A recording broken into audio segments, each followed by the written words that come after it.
Good Adventures. I'm Melissa Bonsack, and welcome to episode 110 of Books Cubed, the show where I chat with authors you should be reading. Today it is Thursday, and I'm going to have to glance at the calendar because I don't know what day it is, and I don't want to have to record this a second time. Oh my gracious, I'm so sorry. So it is Thursday, April 14th, and this was recorded yesterday, the 13th. And this was a fantastic interview. I was so excited to talk to this editor, Kit Gulick, and we talk about what authors need to do to prep before they get their books sent to their editor and the things that the editor is going to do. This was a lot of fun. We talk about all those great things, and of course we talk about Vellas a little bit. So let's get right to it, and I will see you after. Hey guys, thank you so much for joining me today. I have Kit Gulick, and I am so excited to be talking with her. She is an author and developmental editor. So welcome to the show. Hi guys. So tell people just quickly what a developmental editor is. So a developmental editor is going to look for not just structural things with the way you arrange a paragraph or how you arrange your character's speech, but is there a plot hole? Are you holding too many things in your hands? Does your character have too many arms for what they're doing? Did you forget a character or did somebody just magically appear into a situation? So I'm looking for basically consistency and helping prevent errors that can make a reader go, wait, do they have 10 arms? And I've actually had situations where I've had an author who went from a romance to something a lot more steamy, and the way she described a scene, it was well described, except the main character would have had to have 4 arms. So it's just, is what happening realistic? Are your characters behaving in a realistic or reacting realistically? That kind of stuff. And that is so important because as an author, it is really hard to find that stuff sometimes. And a lot of times it's still in your head and it never made it to the page. Yes. So if you read it yourself and don't have someone else reading it, it sometimes helps to have it read out loud to you. I will catch things if it's read out loud to me. But so let's just dive right in. So an author has finished a book. Yep. What is the first thing they do after they write the end? Oh, my first thing is never write the end. Because you never know if something else is going to happen or come to your mind, or you're going to decide you want to write a sequel. Because once you write a definitive the end, there's no more story coming. And that's my biggest pet peeve. I always go to the very end of a manuscript or the very end of a section that somebody sends me. And if I see the words the end, I actually have it macroed, I highlight it, I add a comment, never write the end. I like that. For my cozy mysteries, it's always the end. And then 2 lines down, it says, wait, that's not really the end. And then I do my little tag afterward. Yep. And then, I wrap up the story in the, whatever you call it, the last little bit in like 3 paragraphs, and then invite them to read the next one. Yep. So yeah, so I like that. I'll stop writing the end. But other than that, don't over edit yourself as an author or as somebody who's already made a pass through a body of work. We have a habit of reading a scene and putting in pieces and bits of it that we remember being there. So we may have thought we edited in something or taken something out, and we're going to completely read over it. So you may forget that you changed your main character's name and that they're originally a woman, but now they're a man named Bob. But you're going to see the woman's name Susan, because originally you thought your main character was going to be female, but because you're so used to seeing it, you're not going to remember that character's now Bob. So don't over edit and always get additional eyes on it. One of the biggest things that I tell people when I work with them is, after I go through, I do my edits, you check the comments, you make the major corrections, I'll check for any other major holes. But after that, your best bet is actually to go on and have maybe a beta or an alpha reader go through, because I've already gotten my eyes on this, and I've eat, breathe, lived your work for 3 to 8 weeks. I'm probably going to miss something that I normally would have caught if it was the first pass. And real quickly, just for anybody who does not know, explain what a beta reader and what an alpha reader is. The way I take an alpha reader is, this is somebody that's going to get your very rough first draft. They're going to basically tell you, do you have a story or not? Sometimes you get people that are like, oh, it's great, because normally they're your friends and they want to tell you you're doing fantastic. Your beta reader is probably somebody that's going to come along after you've been edited, whether it's a line editor, a copy editor, or a developmental editor, to say, hey, I really like this, where this is going. This is something I think you missed that wasn't necessarily plot, but could help improve your story overall. And they're more along the lines of catching your fine points of things that you might have missed. Like, hey, you might have missed the fact that this is at night and you were like, hey, the sun's out, but it's like the middle of the night. Things that you put in after the editing process is done, and things that'll help guide your work forward. And how many people how many beta, how many alpha readers should someone get? It's honestly going to be a personal preference. I know writers who don't use them. I know writers who don't use an editor, don't have a contract with anybody, and they write it, they make one pass, they make sure that it's not like horrifically grammatically incorrect, and then they put it out there. And I do cringe a little bit because not everybody writes clean. I know that I have a major developmental editor who gets everything and does catch things and is sometimes like, this should not have happened. Go back to the drawing board. And he'll be like, stop. I've got somebody who'll proofread for me. And then I've got 3 beta readers who will come in after that process before I'll post anything. So even as a developmental editor, you still use all the same things that you recommend to people. Yeah. Yep. I'm gonna overread. I'm going to skip over things that I think I fixed that are in my head, details that I've hammered out but just haven't put into words. And that's just our nature as writers. We tend to like infiltrate our own writing and we put things into it that aren't there yet. Yeah, exactly. Okay, so you have done so that they've got the beta reader, we've had the alpha reader, and then it goes to the developmental editor. Now I can speak. What are some of the things that you want writers to look for before they send it to their editor? I mean, are there things in there that they can try to look for? And I know you can do grammar and spelling passes, but what are some of the other things that writers should make sure they look for and do? I have a handful of pet peeves. We are very forgiving because structurally it's correct to say said, says, saying, asked, asks, asking. But if you get to a situation where you've got a 95,000 word manuscript that you're going through the processes of editing with somebody else or getting ready to submit to query, you don't want 10,000 of those words to be those dialogue tags.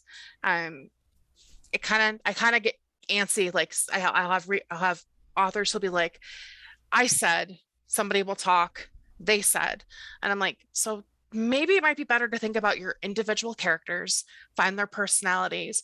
So say you've got a character who's grumpy all the time, so he mumbles and he grumbles and he grunts under his breath when he's speaking. So rather than saying Sean said, be like, Sean mumbled, he mumbled. So have those different descriptive tags for your dialogue that are going to be basically something that you can switch in and out of with the said and the asked based on that character's personality. So we'll automatically know around chapter 9 or 10 that if somebody's mumbling in the background and your narrator doesn't necessarily notice who it is, but the reader can infer from how we've described that character that, oh, Sean's grumbling about something that our narrator's doing. Things to help bring it more alive for somebody. So rather than having the word said or asked appear 10,000 times, think about, did they question?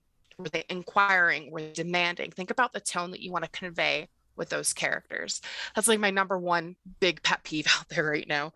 And it's not so much as it's structurally incorrect. I mean, if you can read through Strunk and White and they'll be like, try not to overuse adverbs, don't add ly to everything, the normal stuff that you're going to learn. But when it comes down to it, it's more immersive for a reader to know what their tone of voice is. What are they doing with their body language, with their hands as they're talking? Helps to set the scene and make it a little bit more alive. Yeah, and Strunk and White, tell everybody, my copy is not anywhere near me. I don't know where mine is actually. It's somewhere. It's small and I lose it periodically. I have a digital copy and it's Strunk and White, and it's basically just structural elements of style for writing. There are things that are technically, grammatically, and structurally correct that are pet peeves of mine when they're not done well. So if you're in the middle of your characters saying a lot and they say their first sentence and it says, I'm talking, I said, and then I keep talking. Splitting it up like that, it's just a pet peeve. It drives me crazy. It's structurally correct, it's grammatically correct, but you don't need to break up speech or dialogue unless somebody's acting on a character or the character's being acted upon, or if somebody else is speaking, maybe your narrator notices something happening in the background. So blah, blah, blah, blah, blah, Sean said, while XYZ happened, and then Sean kept talking. So they're just, don't unnecessarily break things up when you don't have to. Other people find doing it the other way, which makes things seem more alive, to be jarring and taking them out of the immersion of a book. But I'm like, I shouldn't say I said and then keep talking before something else happens. That's just me as an editor. My contracts all are like, editing is subjective. It's not necessarily going to help you get a contract. It's not going to necessarily help you sell, but it's going to help you improve as a writer. Yeah. Okay. So then, what you had some more that you were going to talk about, things that they need to look at? Yeah. Try not to have lists of I did this, I did this, I did this. I am working with an amazing author who we hit a point a couple chapters in, and there's literally 2 or 3 chapters of bulleted I did this, then I did this, and I did this, and I did this, then I did this, and it just went on and on and on. We don't need to see I did this without emotion, without action. And if it's just literally a bulleted list, it doesn't end up being important to the reader. So try to avoid lists of actions. Just because your reader's going to get pretty bored of, I made coffee, I grabbed my mug, I walked out to the car, forgot to shut the door, got in the car, turned on the car, I drove to work. At work, I helped these 2 people do this. Try to avoid listing. Drives me crazy. Yeah, and I'll even tell you. And they can grab their coffee and got to work. Got to grab my coffee, got to work, was annoyed by the first 3 customers, that kind of thing instead. And then that's going to be a lot more interesting. You're right. You can literally start that chapter with, by the time I got to work and helped the customers waiting at the front of the store, the coffee I had made that morning was tepid. Yes, exactly. You can skip all of that. If it's not necessary, you don't need it. Yeah, and a lot of times you can start your book a lot later. I know we've talked on the show before about Vellas. My fantasy Amy of Earth Vella, I kept writing it and then throwing away chapters and going, I'm not close enough to the story yet. And then I'd start 1 chapter sooner.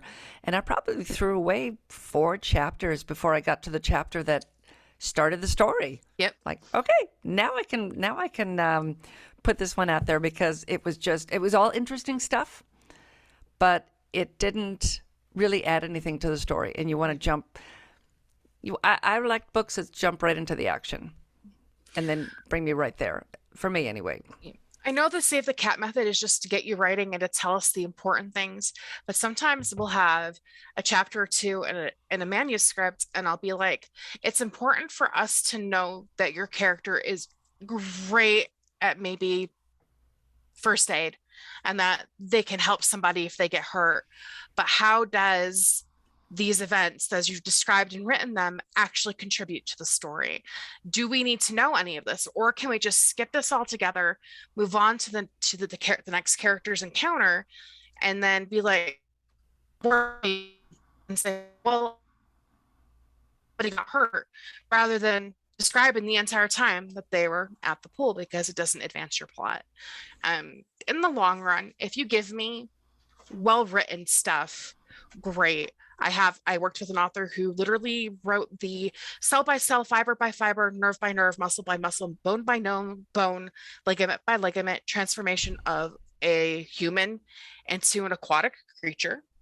And it was very well written. It was poetically done, but we don't need 300,000 words of this is how this guy slowly turned into another entity. Your reader doesn't need to know that. They don't need anything that can be summarized in a handful of words. And that situation I'm describing, it literally could have been described as he fell on the floor and flopped like a fish. Oh, yeah. We don't need 300,000 words to get there, and then find out that we're not even there yet because there's more coming.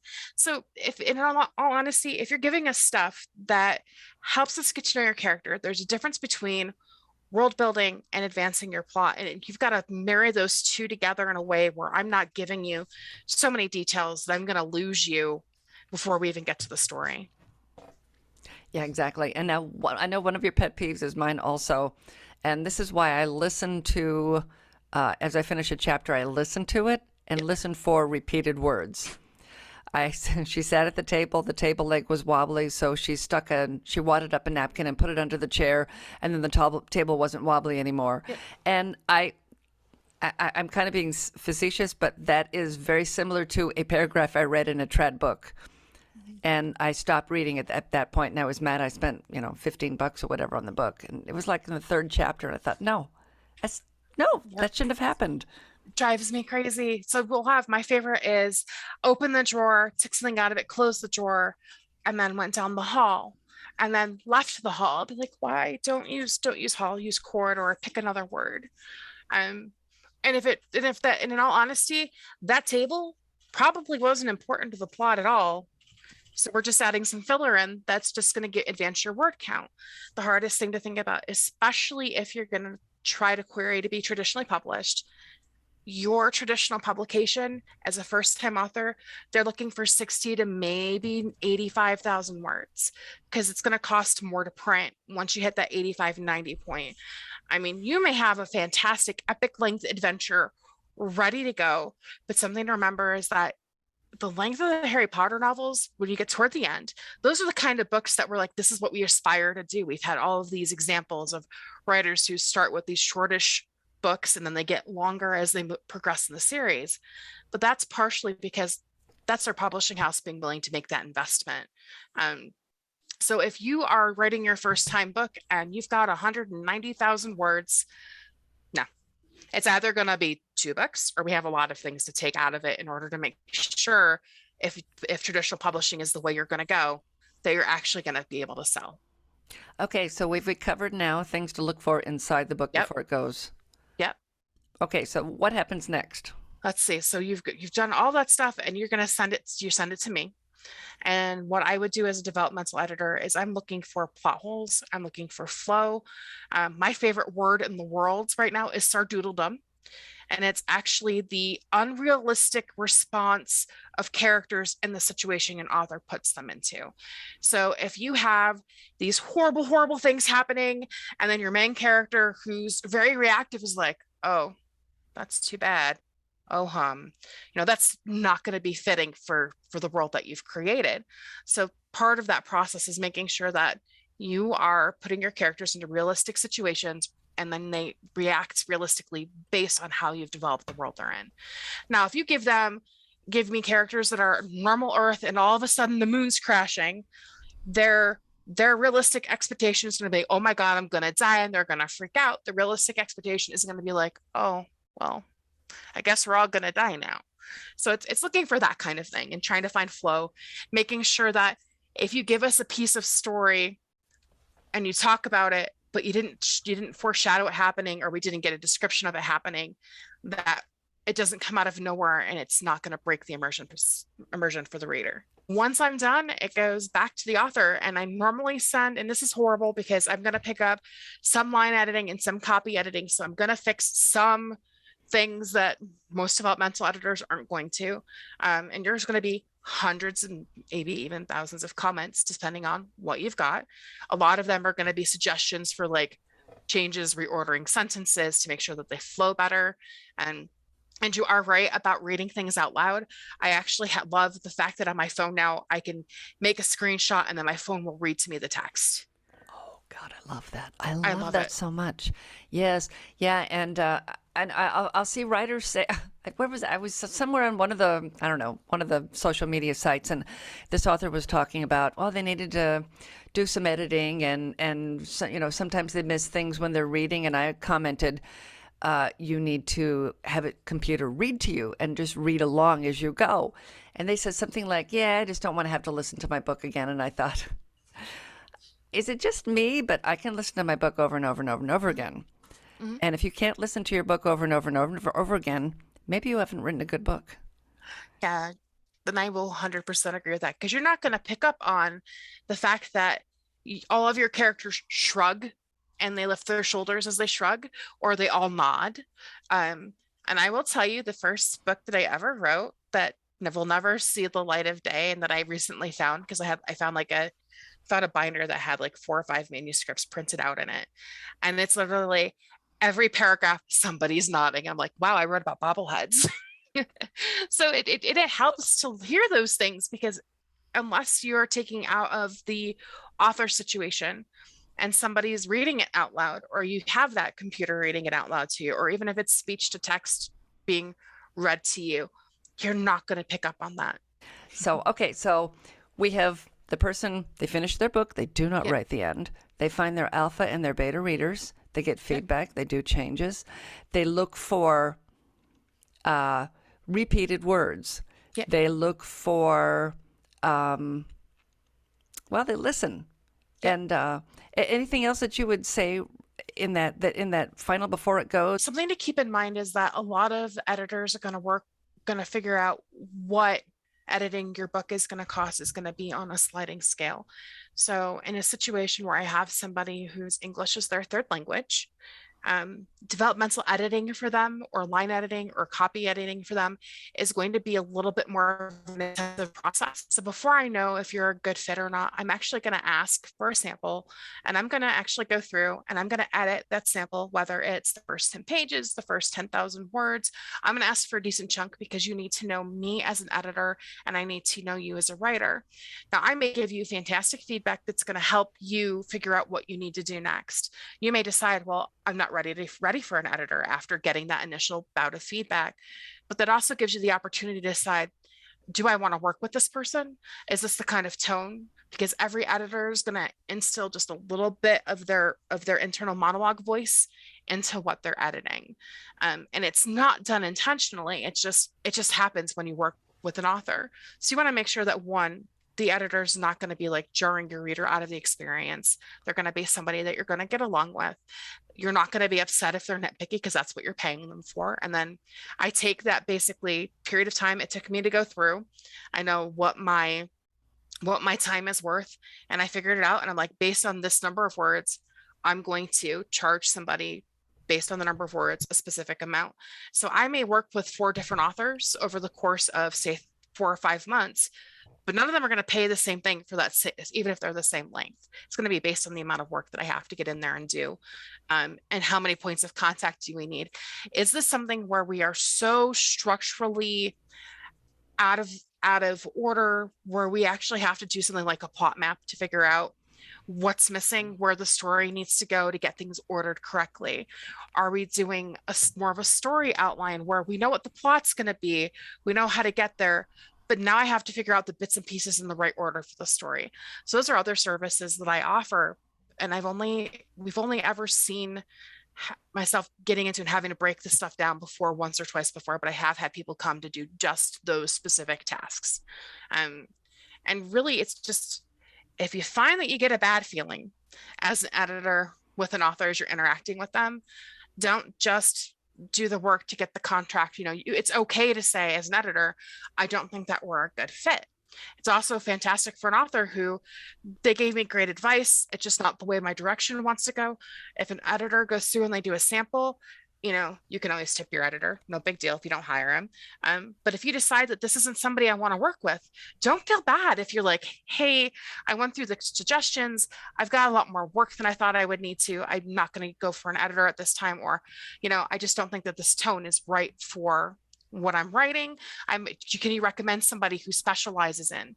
So in a situation where I'm in a genre or reading material that I'm not really comfortable with, if I come across, I tell an author, I'm not a good fit, I do my best to reach out and find other editors that are able to maybe be a better fit, and I refer them over.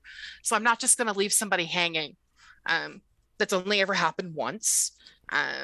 Just remember that, especially if you're somebody who wants to be traditionally published, self-publishing is great, especially if you are someone who is, let's say, outspoken against things on social media, and you're heavy into politics, or you're heavy anti-specific groups or individuals. Those are situations where, as an editor, I'm not going to get involved. and I'll even say, I just don't think that we're going to be a good fit. Here's some other people that, might be interested. So just remember, as an author, once you put it on the internet, it doesn't go away. You can take it down, but somebody's out there has it, and the Wayback Machine has it too. So keep that in mind. That's right. The Wayback Machine. You can type in a date, I think, and it will show you what that website looked like at that time. Yeah. So if you pull up somebody's Twitter profile and you know that they deleted these posts that were inflammatory against whatever, Wayback Machine will help you find it, and there's no way to get out of it. Like I said, I had the situation where I told somebody completely, no, I'm not a good fit. And I did have a situation with somebody who came back, and well, they did ask, why are we not a good fit? And I actually went into the explanation of, as an editor, I don't want to work with people that are going to hurt me as a brand, just like you don't want to work with people as an author that will hurt you as a brand.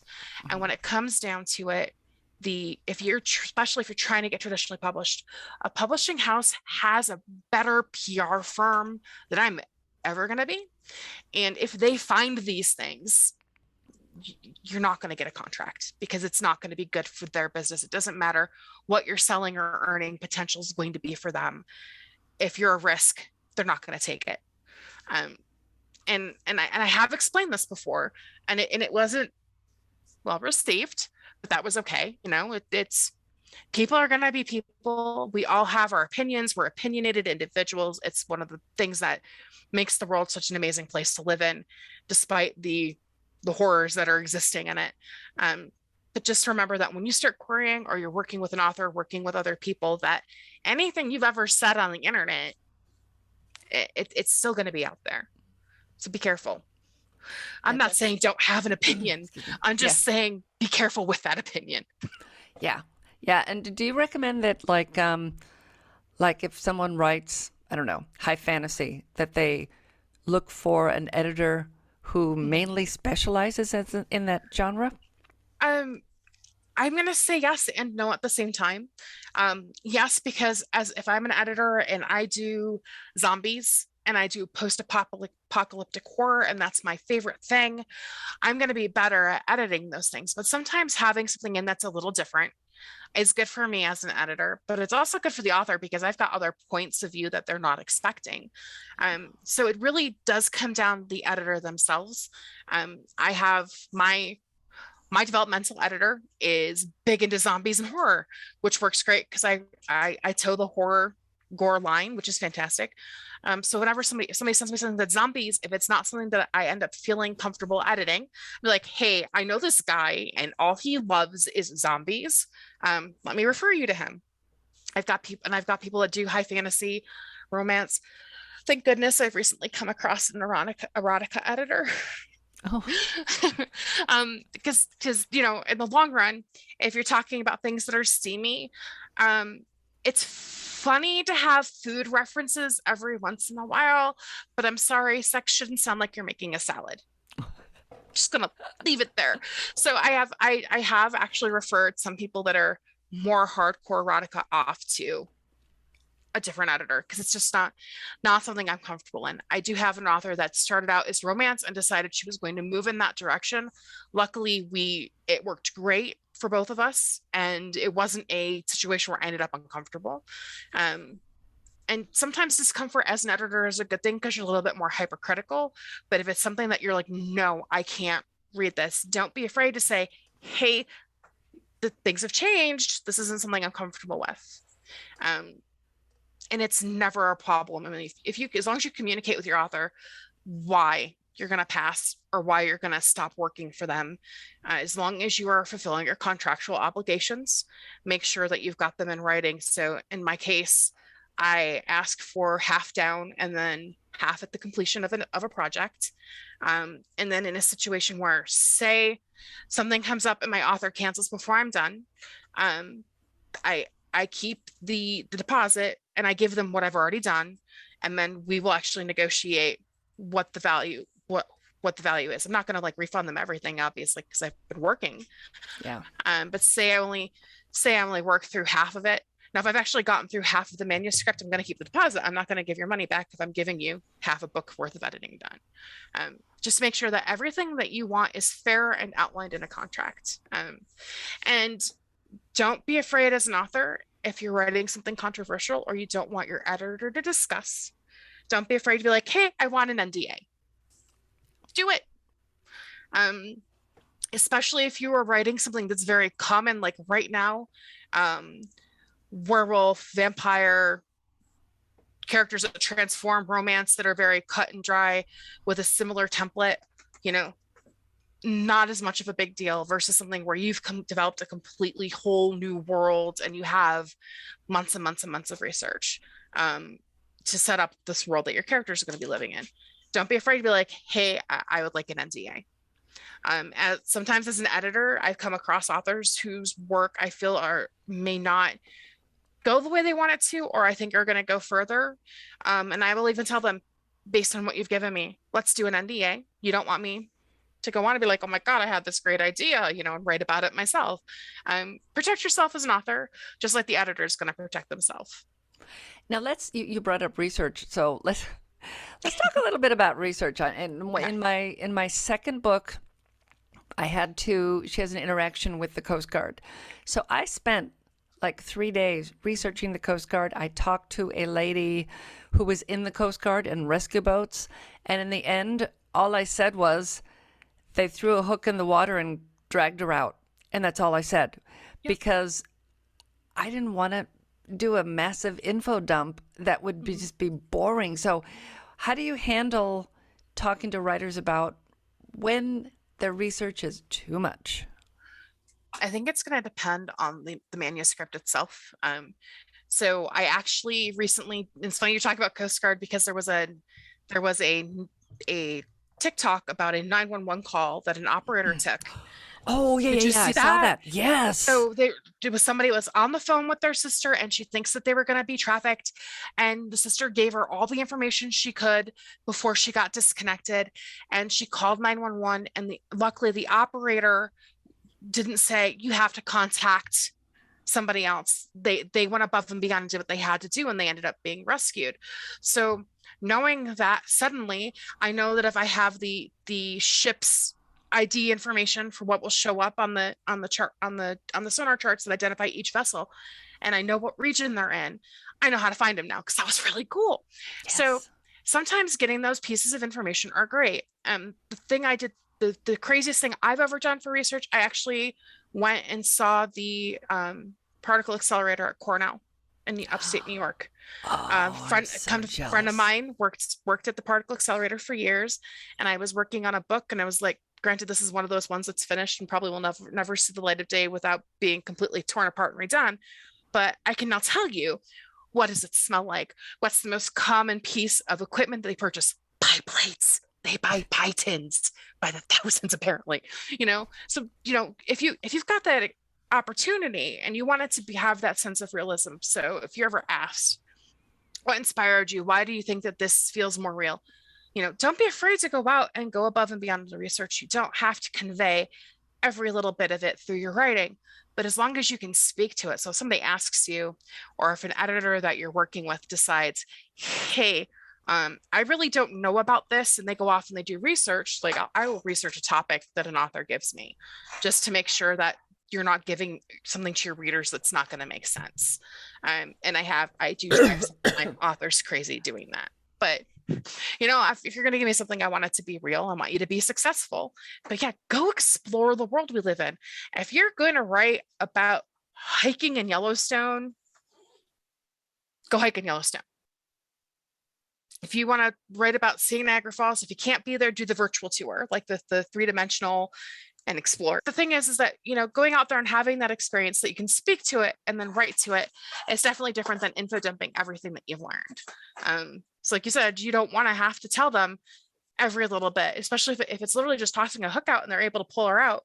You don't have to go as far as saying, hey, there's a helicopter involved and they had to dive up, the diver jumped off the helicopter. And you don't have to do that unless it's pertinent to your story. In my cozy series, after that thing with the Coast Guard, I'm like, I really don't. She doesn't pay attention to anything anyway. And it all started with the first one where I had she comes upon a scene with blood and she gets blood on her, and the procedures involved with how would the police handle that when they show up. And I had a police officer, retired, who walked me through all the things that I needed to be doing, that needed to be in the scene, and I got it wrong every single time.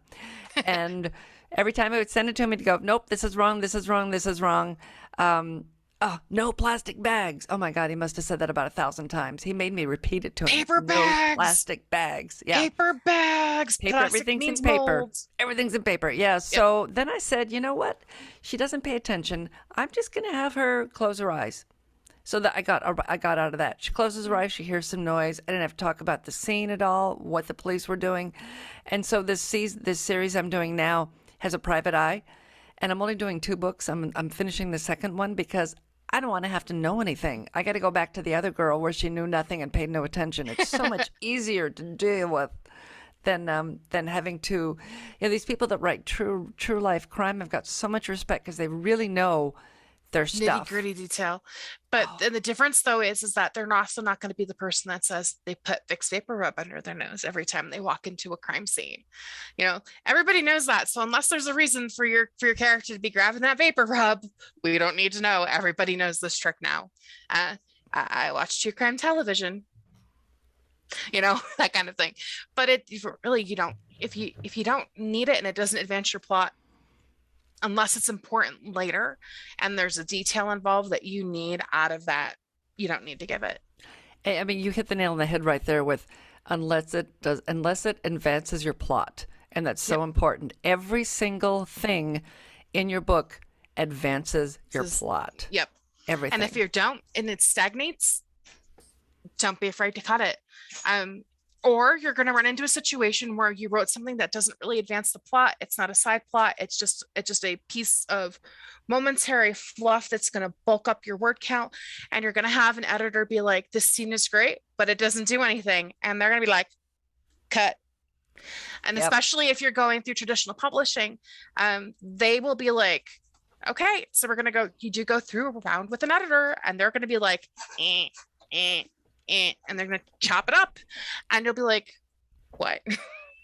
Yeah. And for anybody listening who reads my 4 Bullets and a Ghost Vella on Vella, that's why there hasn't been a new episode in 3 weeks, because I've rewritten it, the next one, about 3 times now, and it's just fluff. It does nothing to advance the plot.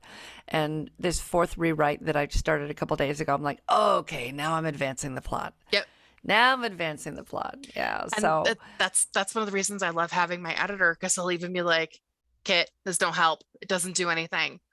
Why do we need to know this? And if I can't give him an answer as to why my readers need to know something, he'll be like, if you decide later we needed to know this, you can write it as remembering it happening.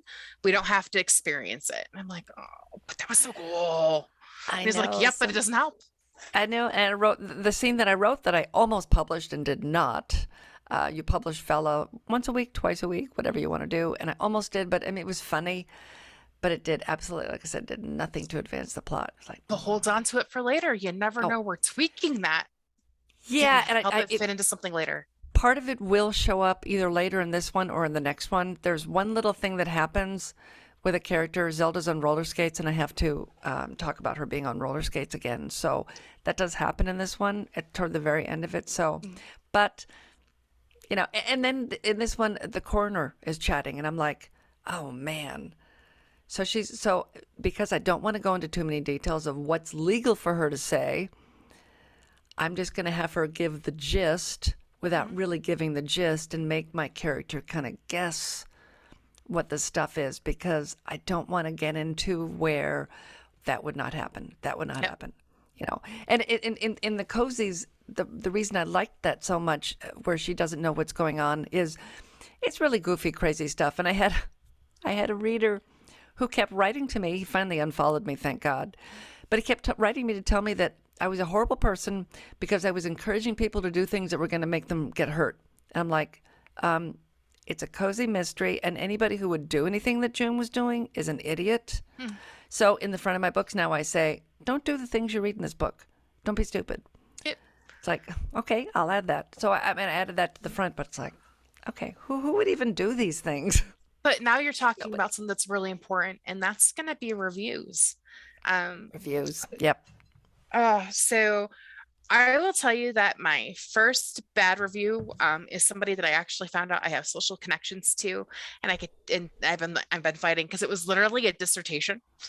I was like, who's gonna read this? I'm like, this is like 3 pages of rant of every little thing, and I'm like, and of course I write serials. I've gotten novels that I haven't published that I may turn into serials. I might go the self-publishing route in the future when things start to calm down a little bit in my life because things are really hectic right now. But when it comes down to it, basically what the review said is, I don't read serial fiction. I didn't read the whole thing. They claimed I didn't do world building at all. So obviously they didn't read. And then at the end they say, I read X number of episodes and then I skipped ahead. And I'm like, you missed the world building, because you've got to remember that serial fiction is not a novel, so it's not going to be built the same. So the same thing I'm going to tell you is the same thing I've told everybody else. Take every review, good and bad, with a grain of salt. No matter how bad they are or how great they are, all they do is help promote your work.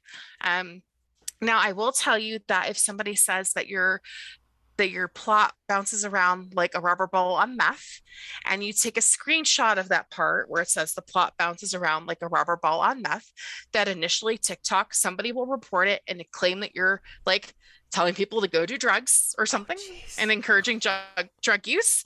And then you have to reply to TikTok and be like, what? So even if you post something making fun of your bad reviews, don't be afraid of them. Like, I was devastated. That review came at like the worst possible day ever.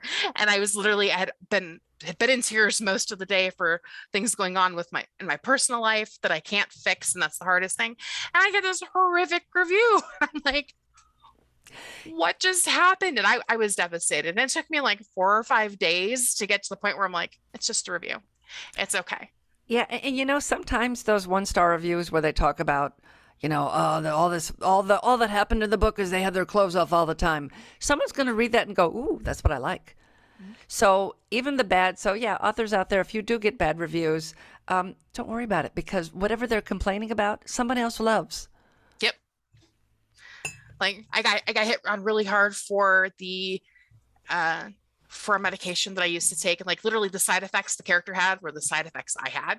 So tingling, numbness, not able to focus, that kind of thing, because it was a side effect. And they were like, I was on this medication for years and it never did any of this. Well, one, the character taking it is a supernatural entity. So they're probably not going to have the same physiological response. 2, that was my understanding of how it affected my own personal body. So sorry. And 3, who cares? Yeah, and authors never reply to reviews. Never, right? never.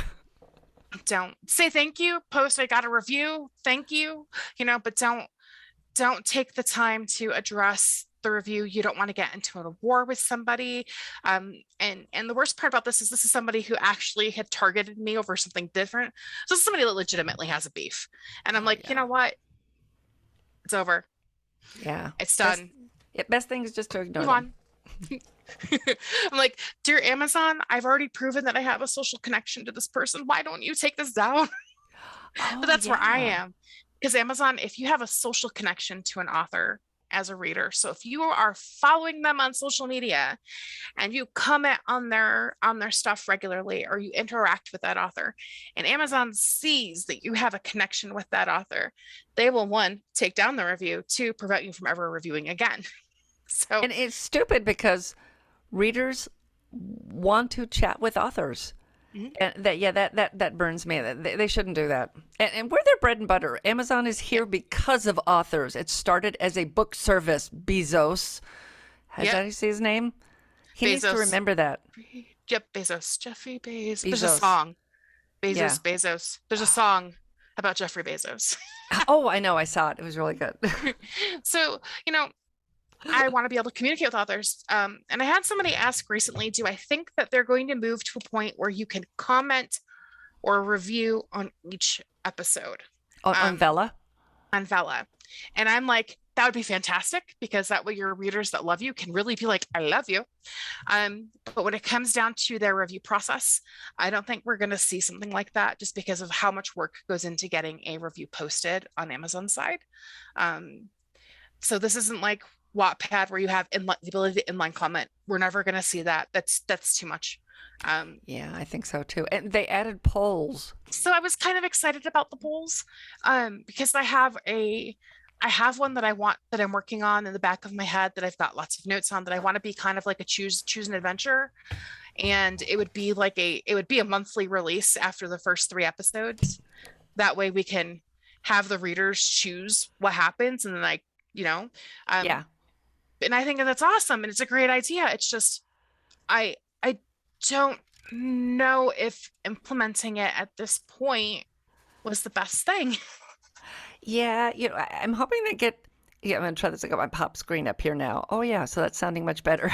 I really should use my screen all the time. It sounds like they should be going out to Canada soon, because I have friends who can find their Vellas listed on Canada Amazon. So you're going to notice it's not just Canada, it's Canada, UK, Australia, and New Zealand, I think. So it looks like they are following the previous launch plans that they did when they were trying to launch the fan fiction service, and when they did Unlimited. So Kindle Unlimited, it was a poop show, just like Vella was at the very beginning. And then they went to the next region, and I don't remember if Mexico was part of that. I really don't. I wish I did, but I know it was Canada, UK, Australia, and I don't recall for definitively if it was New Zealand or not. But they when they start to release out, we're already seeing signs that's happened, so we're searchable at least in other locations. So will they see it? I honestly think they'll make an announcement, and it'll probably be close to the 1 year. And that's just if they're following the way that they launched previously. And their launch plan worked for Vella. So far, it's been up and down, and there's authors that hate it. There's authors that love it. There's readers that love it, and readers that absolutely hate it because they want a book all at once. They don't want to pay by the episode or by the chapter. And I totally get it. And to those people, I always tell them that's not how serial fiction works. Yeah. Yeah, U.S. readers do not understand serial fiction. And I try to tell people it's like a TV show. If your favorite TV show never ended, each episode of Vella is what you see in those 10 minutes before the next commercial. And that's Vella. That's it. And, you watch a TV show and you're okay waiting till the next week. Well, now that we have Netflix and things, people don't want to wait till the next week. And I'm just as bad, because somebody was recommending something or other to me, and I said, is it done yet? And they said, almost. I said, well, I'll wait till it's done, and then I'll binge the whole thing over a weekend. I said, oh God, I'm one of the bad people. Right? I'm exactly the same way, but my problem is I get sucked into so many. I'm following like 170 different Vellas. And I will tell everybody that knows I read them, yes, I had to take a break from reading. I had to take really a break from everything but editing because of the family stuff. Yeah. But I'm really looking forward to the release out into Southeast Asia. The US, 'cause they know what Vella is. and Australia. So when it comes down to in the UK, US, Canada, Australia, UK as a whole, we're mostly book readers. We're novel readers.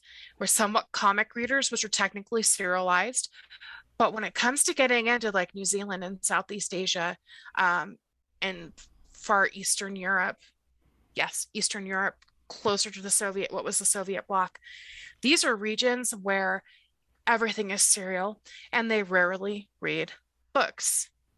So once we're opening up in these regions where books aren't popular but serials are and comics are, we're going to see a boon of new readers, because they're already talking about it. Like if you look at the KDP community, at least twice a week you'll have somebody from another country, when is it coming to my country? I want to read. And I'm like, Yeah.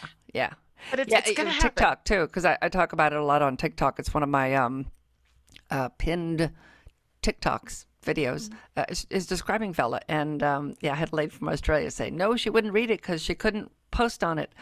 I said, oh yeah, sorry, it's only so-and-so. But since we're talking about Vella, I'm going to mention what I'm reading currently. I mean, I'm reading a lot of them too. Currently, one of my favorite is Galaxy Waffles by Nikolai Nikolai Wasekel. I'm going to say it wrong. I'm sorry. Wisecow. How do you say his name? I think it's Wisecow because I worked with his wife apparently. After I Oh, interviewed him, I found out that I worked at one of the major corporations I worked for with his wife. So I that love, was yeah, love crazy. Galaxy Waffles. Yeah. I'm going to get him on the podcast to talk with him He is a because hoot. You'll love talking to him. great, so great. Yeah, I need to get in touch with him. So if you're listening, Nikolai, call me.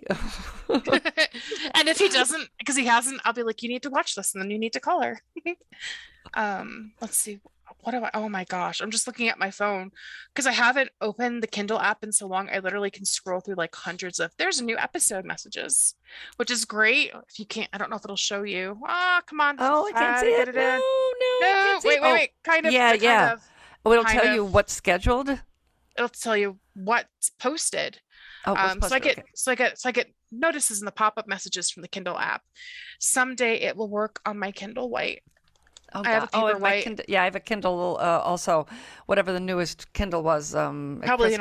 Oasis. Yep, I got it for Christmas, and I'm like, I want it to work on my Kindle soon. Yes. TM. I Um, wanted to read to me, but I don't have a Lexus, and I'm not going to do that. I just don't. I wouldn't use it ever. Okay, other ones that I'm reading right now while you're looking that up. Um, I've talked about this one in the past. Revenge Honeymoon by K. Che Gillenwater. Sorry, girl, I know you. I know her. But it is so good. It's funny.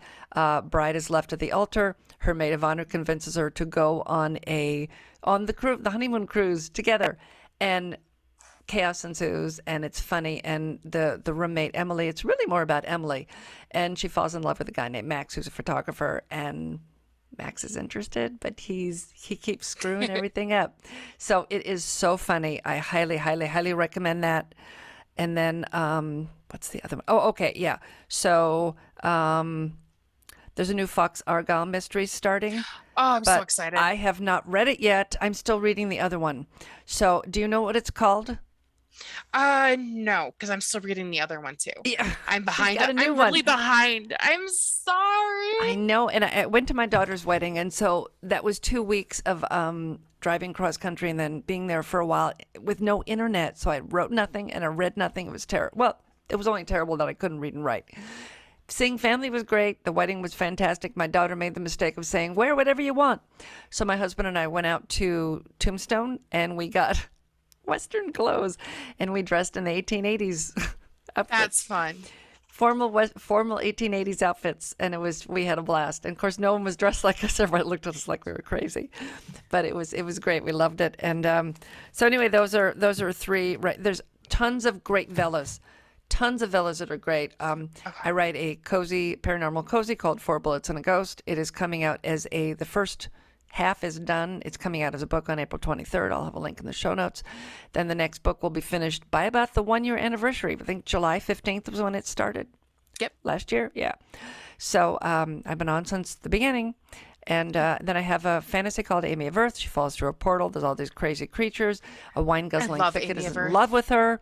It's so much fun to write. I need to write an episode today, in fact, after I get off here. I need to write one. But it comes out twice a week, usually, sometimes once a week. Oh, so I know you have some too. Uh-huh. My three big ones, well, four. I have a handful of ones that I'm always like actually reading when they pop up. One is currently Mia's Journey, and that's by Diane Bylington. Hold on, let me pull her name up, make sure I'm doing it right. Byington. Uh, I am a sucker for astronaut stories. I was the kid that grew up that wanted to be an astronaut until I saw the shuttle explode in primary school and freaked out. And Briar Dark just finished its second season. That one is by S.A. Harrion. It is House of Leaves meets The Woods. So if you've ever read The House of Leaves, which is stunning, luckily they've never tried to publish it digitally, and you wouldn't know why unless you flip through it. Go to a bookstore, flip through House of Leaves by Mark Z. Danielewski, and you'll understand why it can never be a digital publication. You'll fall in love just by flipping through it. And then some of my other ones that I'm always following The Last Sunrise, and that's Martin Shannon. and he's phenomenal. It's vampire series. I love vampires. I love werewolves. I'm a sucker for them. And you probably would notice that since I write one. And I just like, I have so many. Chew is in its third season. I know that Naomi Alt is just about ready to publish the first season as a book. Yeah. She's going to be selling signed copies, and I'm so excited. I know that my editor, who's Zombie Freak, and we refer to him as Zombie Dave, is so excited because he's got a copy coming, and he's like, I can't wait to read it again, and this time it'll be in my hands. I'm like, technically your phone is in your hands, but we won't go there. Yeah. But I love this. I'm seeing authors that are actually releasing their completed seasons out wide, and it's phenomenal that we're able to see this kind of growth within the community. Yeah. So I have a handful of Vellas that I write. The Devil and His Wolf, there's about 17 episodes of it, and then life happens. There are 79 episodes of The Explorers. If you like Randonautica, or you've ever seen a Randonautica video where people go out with an app with a map to the middle of nowhere and bad things happen, check it out. There should be a new episode coming up for that by the end of the month. And I'm promising that everything's going to get a new episode by the end of the month, just because life is finally catching up and things are slowing down a little bit after the crazy. And then we have White Moon Paranormal Mysteries, where I got the horrific review, which makes me giggle every time now that I see it. Especially since some of my readers saw it and then gave me 5-star reviews after they saw the 1-star review pop up. Thank you guys. I love you. Nice. And that is a werewolf story of a different kind. And the reason I say that is it's not your traditional werewolf romance, because right now it's, oh no, my mate denied me and I found my mate, and then we fell into bed and then we had a life. Guys, you can only tell that story so many times.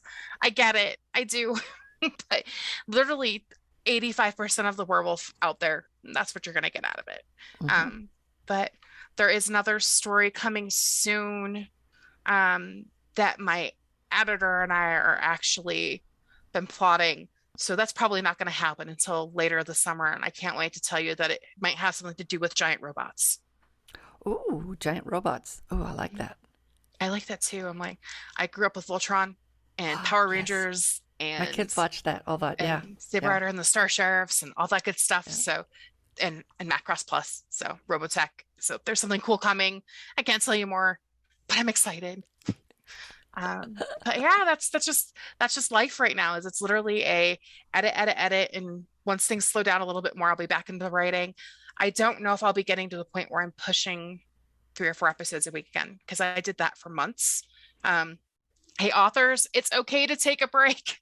Your readers may get upset with you, but if you miss a week or you have to take some time to step away and take care of you, don't completely burn everything out. I know that I went crazy. And in the month of January, I posted something like 46 episodes between 3 Vellas. Wow. Wow. And I maintained that pace through most of till mid-February. Before I got the news about my mom and had to take a break. I'm like, okay, I have to focus on this. It's more important. So I'm going to tell you, there's going to be times where you can balls to the walls, go for it, do it when you feel like you can, but don't burn yourself out. Don't write for the sake of writing, write because you love to write, because somebody out there will love to read it. And you won't know if they love to read it unless you write it. Exactly. So if you are a writer, which I hope you are, and you're a writer whether you have published or not.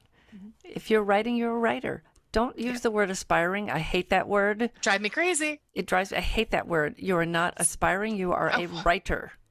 Well, okay. I will, an aspiring traditional publication. Yeah, but I'm like, don't do it. Do it yourself. You make more money. Oh God, yes, you do. I used to be a literary agent. I can guarantee you will make more money unless you're well known. They're not going to put any advertising behind you.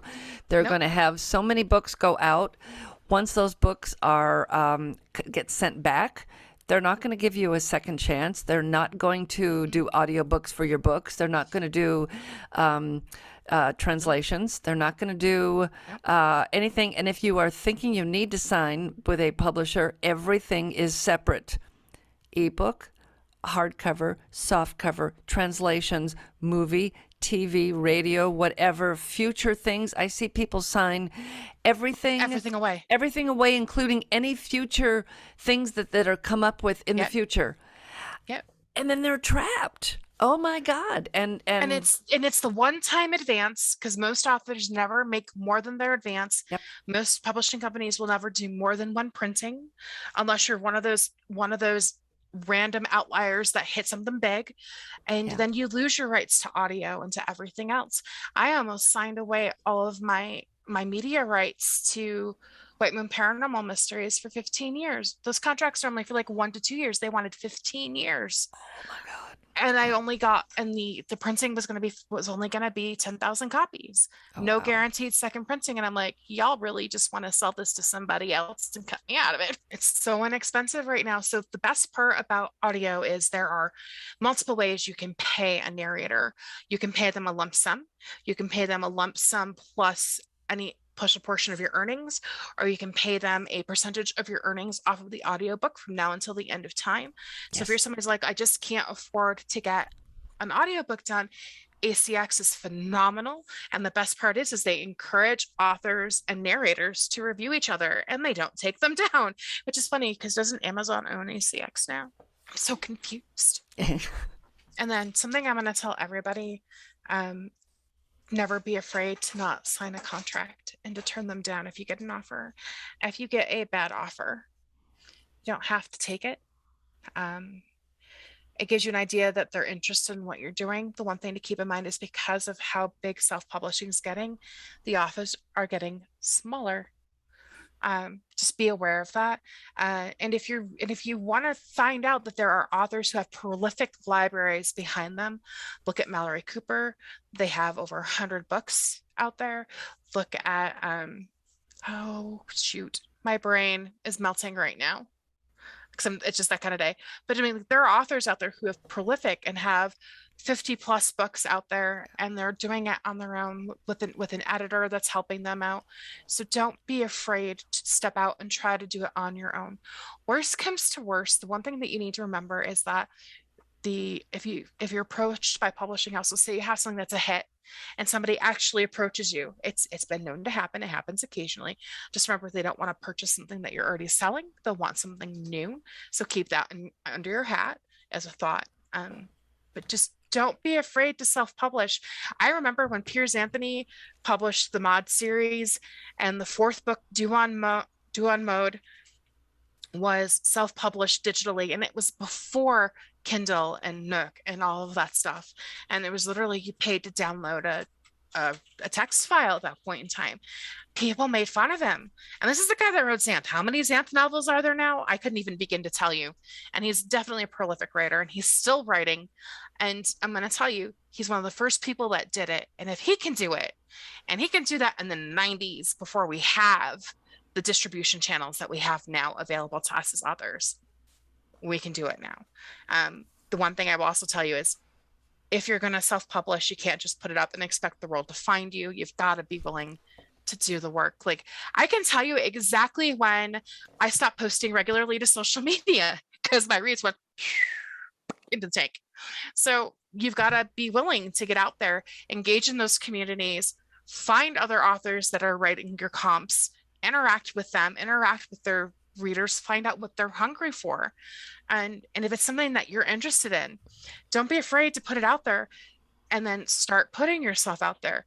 Tags are important. Don't just put up a post on Facebook or on Instagram. Tag it. Tag everything you can think of. Get yourself out there. Do yourself a service of promoting yourself. I have an author friend who I adore. Marty, I love you. Please, you gotta advertise. You write so many amazing things, but people aren't just gonna find you. They've got to be led to you. And that's where that self-advertising comes from. You've got to be willing to self-promote and make it easy for people to find you. Yeah, exactly. And when she says comp, she means books that are like yours. So if you write cozy mystery, you go and you look at those top 100 cozies, and your cover better look like those cozies, or people will not buy it because it won't be what they're looking for.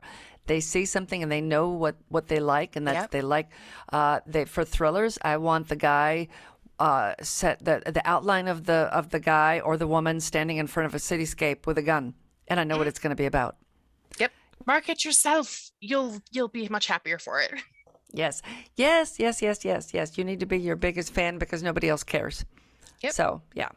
Yeah, most definitely. Well, thank you so much, Kitty Gulick, for coming on today. And I will have links to probably everything we talked about in the show notes. Yep. If you're looking for a Vella that we mentioned, all you got to do is go to the Amazon desktop and type in whatever the Vella title was we said, or go to Vella on your phone. And I know it's not going to work. Oh, it is, because I have my green screen on. So you can go there, and at the top there's a search bar, and you can type in. And they'll have tags also where they have like the mysteries, and I think they even have a cozy one now, and a bunch of different things. And you just type that in and just start scrolling, and there's like 15,000 There's stories. more than that. There's There's got to be more than that. Yeah, there's more. There's So many amazing stories. there are so many good stories out there. Yeah, And you can read while you're in the drive-through line while you're waiting for the next car in front of you to move. You can read while you're waiting for your groceries to come out for curbside pickup, or while you're waiting for your kids at school. It's just one of those things where it's only a handful of minutes, so it's a bite-sized, ready to go. Yeah, every day when I'm making my tea, it takes 2.5 minutes to make my tea, and I read usually Genesis Machine by K.J. Gillenwater. Oh my God, UFOs, time travel. You need to read it, and Okay. or whatever else I'm reading in my list. And yeah, and then I do that during the morning, and then when I'm making my lunch, and I'm waiting for I have a toaster oven, so I'm waiting for my bread to cook in the toaster oven. I will read another one, and that's why for my fantasy they're between 600 and 1,000 words usually. And then for the cozy paranormal, it's usually around 1,800 words, just because Yep. people like about that length for that. They want a little bit longer, a little meatier. Um, but yeah, it's fun. So definitely the Vellas, and I will have Kitty's contact information in the show notes. So if you're looking for an editor, please give her a. I'm pointing the right way. If you're on my, she's to my left. So. Right down. I'm gonna be burnt down. Yeah, so you can so you can check her out, and that's it. Thank you so much for coming on today. I've been dying to talk about editing for forever. No problem. Have a great day, guys. Thanks. Bye-bye. Thank you so much, Kitty. This is something that is so important, the editing of your book. You really need to have all these things done before you send to your editor. And, just makes a much better book. Please, please, please edit your books. Don't just write them and throw them up there. Even going through things like Grammarly and whatever other sites do that kind of thing. You really want another pair of eyes on that book to have the best book out there. A lot of times a reader will read your book, and if it is not of a certain quality, they may never read another thing by you ever again. And that's not good. You don't want that to happen. So listen to her advice. Give her a call. Well, email her. I'll have all the links in the show notes. And if you have any suggestions for future shows, you can find me down there in the show notes. My email is mel@melissabonsack.com, spelled just like it sounds. So that's it for this time. I have another great show for you next week. And in the meantime, go read a good book or write one.